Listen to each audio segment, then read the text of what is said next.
Good morning. आदल्या दिवशी ना यांच्या फ्रेंडच्या घरीच आम्ही मुक्काम केलेला होता आणि दुसऱ्या दिवशी ना सकाळी सगळं मस्त आवरून ना आम्ही निघालो आणि जाऊन पोचलो बाळूमामा आदमापूर येथे. तिथे गेल्यानंतर ना देवाचं खूप छान असं दर्शन करून झालं आणि सुट्टी असल्यामुळे ना बऱ्यापैकी गर्दीसुद्धा पाहायला मिळाली.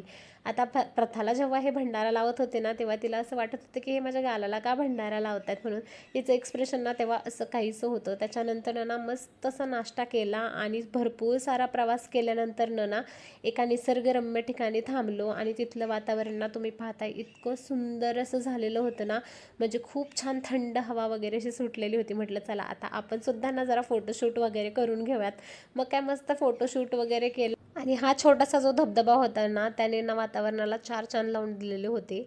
थोडा वेळ आम्ही तिथे घालवला आणि रश्मिका आणि प्रथाचं तर एवढं छान जमलेलं ना, म्हणजे त्यांच्या ज्या गप्पा गोष्टी आहे ना त्याच्यामधून आमचं सुद्धा एंटरटेनमेंट छान होत होतं.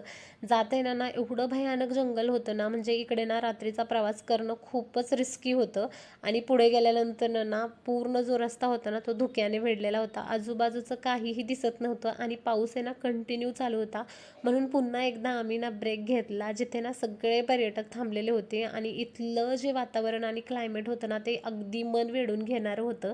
तिथे थोडा वेळ घालवला कारण पुन्हा पावसाने हजेरी लावली आणि जाताना हे जे छोटे मोठे धबधबे दिसत होते ना ते खरंच एवढे सुंदर होते ना, ते पाहायला खूप जास्त छान वाटलं. आणि मी खरंच तुम्हाला सांगायचं विसरून गेले की आम्ही कुठे निघालोय. आम्ही निघालो होतो कुणकेश्वरला. फायनली एवढा प्रवास करून आम्ही कुणकेश्वरमध्ये पोहोचलो. तिथे रूम बुक केली आणि संध्याकाळी ना मस्त असं जेवण केलं.